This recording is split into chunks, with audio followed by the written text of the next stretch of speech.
Hey guys, welcome back to another Something in About 5 Minutes. Today we are going to be talking all about a piece of gear that I believe is completely overlooked, and every EMT and every single paramedic should be carrying this no matter what. So let's get started. So you guys are asking, Turk, what the heck are you talking about? I'm talking about forceps, okay? Forceps, locking forceps. Let's get these in camera here, okay? Locking forceps are key, okay? These are absolutely key, okay? And you're like, why the heck should I have these on my person or in my ambulance or in my gear bag or somewhere that we can access these fairly quickly? These are, fully steel, stainless steel. They're dirt cheap, okay? These literally go for like, I don't know, $3 to $8 online. Okay, you could get these in like places like Harbor Freight for like $4. Okay, they don't need to be sterile for what you guys are doing. Okay, don't get these confused with like McGill's, which you actually go in and retrieve things from an airway. These, do not put these in someone's mouth. Please don't do that.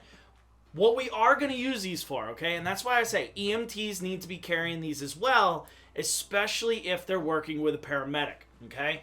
They have these large ones, you guys can see here, where they're actually a little bit wider, okay? And then they have little thin ones that are the size of like this part here, okay? I like both. I've used both. I think both work well for all applications that I'm going to tell you. So guys, the first thing is just ease of use with your IV bags, okay? Especially those paramedics that work in cities that have a lot of apartments going upstairs. You're constantly using the stair chair. Maybe you're hoofing it up to the third floor, the second floor, whatever, and you gotta, start an IV, start a line, and get the fluids going upstairs. Well, there's no IV pole on a stair chair. However, you can easily take the IV bag, slip it through here, and then clamp it onto your shirt. Clamp it onto the actual stair chair. And now it's still dripping, but you have these locking mechanisms here. Like you can lock these and it will not move, okay?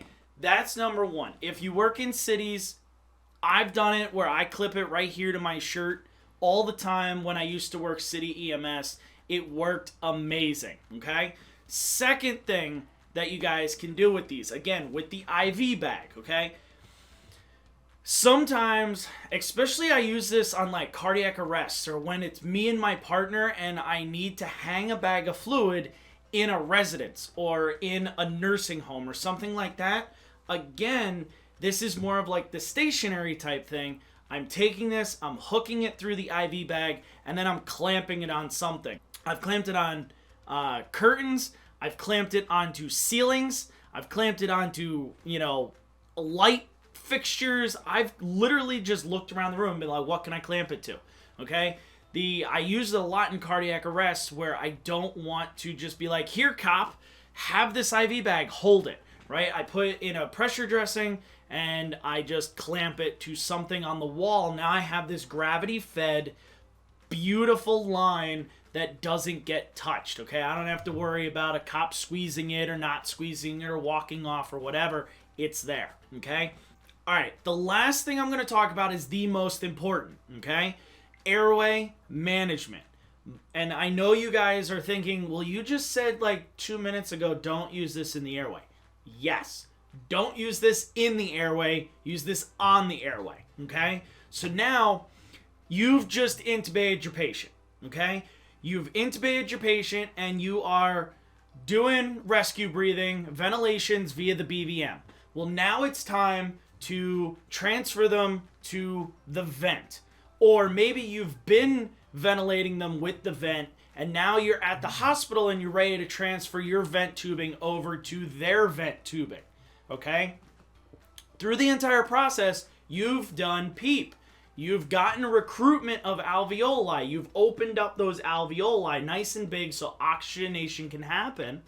okay, with positive end expiratory pressure, or PEEP, okay? Without these, what you're going to do is you are literally going to pop that sucker off, and you're going to pop the other vent tubing on. Or you're going to pop the BVM off, and you're going to pop the vent tubing on, okay? And in that time period, all of your recruitment has now just gone right out the tube. It's just blown right out the tube, okay? Because there's no pressure keeping that recruitment within the lungs. So all of that oxygenation that you've just maintained or have gotten in the first place, you've now just lost to the atmosphere because you just opened up your tube to the air.